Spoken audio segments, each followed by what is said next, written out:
Hi everyone, welcome back to my YouTube channel. അപ്പോൾ നമ്മൾ വീക്കെൻഡ്സിലെ review പറയാൻ കുറച്ച് ലേറ്റായി, കാരണം ഞാൻ ഇന്നലെ കുറച്ച് ബിസി ആയിരുന്നു. എനിക്ക് വർക്കുണ്ട് വേറെ. അപ്പോൾ അതെല്ലാം കഴിഞ്ഞിട്ട് ഇതും കൂടി എഡിറ്റ് ചെയ്യാനുള്ള സമയവും ഒന്നും കിട്ടിയിട്ടുണ്ടായിരുന്നില്ല. അപ്പോൾ ഞാൻ വീക്കെൻഡിൻ്റെ കാര്യങ്ങളും പറയാം. അതിൻ്റെ പുറകെ തന്നെ ഇന്ന് ഉച്ച വരെയുള്ള ഡീറ്റെയിൽസിൻ്റെ വീഡിയോ ഞാൻ രണ്ടായിട്ടിടാം. അപ്പോൾ നമുക്ക് നേരെ വീഡിയോയിലോട്ട് പോകാം. അപ്പോൾ എനിക്ക് ശനി ഞാൻ കണ്ടതിൽ ലാലേട്ടൻ്റെ എപ്പിസോഡ്സിൽ എനിക്ക് സ്ട്രൈക്ക് ചെയ്ത കാര്യം എന്താണെന്ന് വെച്ചാൽ, ഫസ്റ്റ് ഞാൻ പറയാം, അനീഷിനെ ഭയങ്കരമായിട്ട് സേഫ് ആക്കുന്ന പോലൊരു ഫീൽ എനിക്ക് ഉണ്ടായിട്ടുണ്ട്. കാരണം അങ്ങനെയല്ല, പുള്ളി കുറേ കാര്യങ്ങളുണ്ട്. പുള്ളിയുടെ ഗെയിമാണ്, മൈൻഡ് ഗെയിമാണ്. അത് ഒപ്പോസ് ചെയ്യേണ്ട രീതിയിൽ ഒപ്പോസ് ചെയ്യണം. അല്ലാതെ പുള്ളി മറുപടി തരുന്നില്ല, അങ്ങനെ ചെയ്യുന്നില്ല, അപ്പം നിങ്ങൾ അതേപോലെ ഗെയിം കളിക്കണം എന്നൊക്കെ ലാലേട്ടൻ പറഞ്ഞത് ശരിയാണ്. പക്ഷേ എന്നിരുന്നാൽ പോലും മറ്റുള്ളവരോട് ലാലേട്ടൻ ദേഷ്യപ്പെടുന്ന പോലെ അല്ല അനീഷിനോട് എന്തെങ്കിലും പറയുമ്പോൾ ഉണ്ടാവുന്നത്.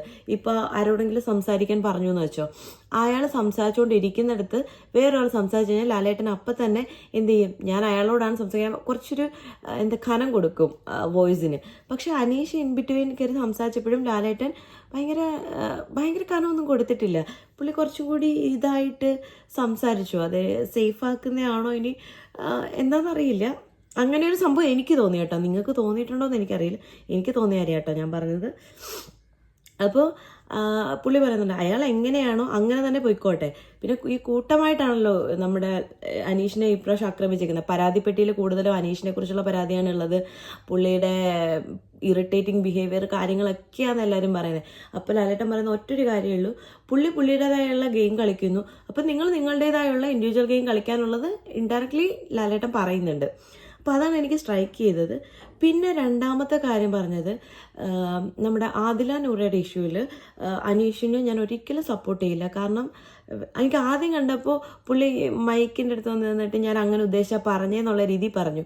പക്ഷേ പിന്നീട് ഞാൻ ആലോചിച്ചപ്പോൾ ശരിയാണല്ലോ, എന്തിനാണ് ആവശ്യമില്ലാത്ത, അവരെത്രത്തോളം ട്രോമയിലൂടെ കടന്നുപോയത്, ആവശ്യമില്ലാത്ത കാര്യങ്ങളിൽ എന്തിനാണ് ഈ കയറി ഇടപെടുന്നത് എന്നൊരു ചിന്ത എനിക്കുണ്ടായി. അനീഷിന് ഇവരെക്കുറിച്ച് ബാഹ്യമായിട്ടുള്ള കുറച്ച് കാര്യങ്ങൾ മാത്രമേ അറിയുള്ളൂ. അത് വെച്ചിട്ട് അവരെ ജഡ്ജ് ചെയ്യുക, അതിൻ്റെ ഒന്നും ആവശ്യം ഉണ്ടായിരുന്നില്ല. അതിന് ലാലേട്ടൻ ഭയങ്കര ഹാർഷായിട്ടും അല്ല കേട്ടോ, ഭയങ്കര ലൈറ്റായിട്ട് പറയുന്നുണ്ട്. ഇത് പറഞ്ഞതുകൊണ്ട് മാത്രം ഞാൻ പറയാം, അനീഷ് ഒരു ഡിവോഴ്സിയാണ്, അത് പറഞ്ഞുകൂടാ.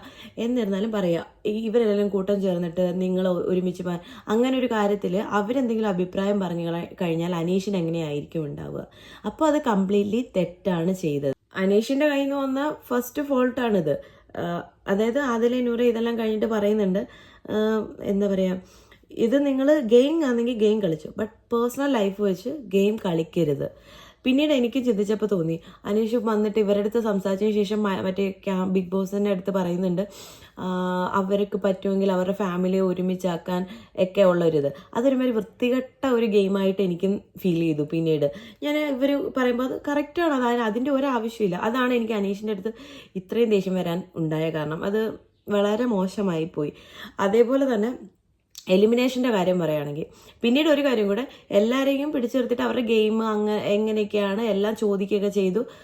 വലിയ കാര്യമായിട്ടുള്ള കാര്യങ്ങളൊന്നും നടന്നിട്ടില്ല. നമുക്ക് എപ്പിസോഡ്സിൽ എന്താ പറയുക, എടുത്തിട്ട് അലക്കുന്ന പരിപാടികളൊന്നുമില്ല. പിന്നെ ഒരെണ്ണം ഉണ്ടായിരുന്നു, അതായത് അക്ബറിൻ്റെ നോട്ടം ശരിയല്ല എന്ന് അനു പറഞ്ഞിട്ടുണ്ടായിരുന്നു. അപ്പോൾ അത് മെയിനായിട്ട് ഞാൻ പറയാൻ വെച്ചിരുന്നതാണ് കേട്ടോ, അക്ബറിൻ്റെ നോട്ടം ശരിയല്ല എന്ന്. പക്ഷേ ഇത് കണ്ടുകൊണ്ടിരിക്കുന്ന പ്രേക്ഷകർ എന്ത് വിചാരിക്കും, അക്ബർ മോശമായ രീതിയിൽ നോക്കുന്നുണ്ടെന്ന്.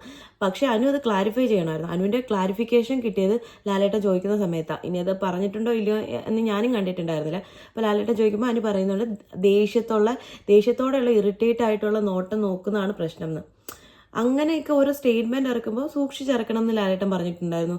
അതേപോലെ ഡോക്ടേഴ്സ് മെഡിസിന് വേണ്ടിയിട്ടാണ് പ്രിസ്ക്രിപ്ഷൻ എഴുതുന്നത് കാശിന് വേണ്ടിയിട്ടാണെന്നുള്ളത് ഒരു സാധനം ഇങ്ങനെ വന്നിട്ടുണ്ടായിരുന്നല്ലോ അനുവിനെ. അതിനും ലാലേട്ടൻ പറഞ്ഞു അതും മോശമായ ഗെയിം ആണെങ്കിൽ പോലും ഇറക്കുന്ന സ്റ്റേറ്റ്മെൻറ്റ് ഭയങ്കര വാലിഡിറ്റി ഉള്ള സാധനമാണ്. അത് ഭയങ്കരമായിട്ട് ജനങ്ങളിലേക്ക് എത്തും. മോശമായ രീതിയിൽ എത്തിക്കഴിഞ്ഞാൽ അതിന് ഭയങ്കര ഇമ്പാക്റ്റ് ആണുള്ളത്. അപ്പോൾ അതൊക്കെ ഒന്ന് തിരുത്താൻ വേണ്ടി പറയുന്നുണ്ട്.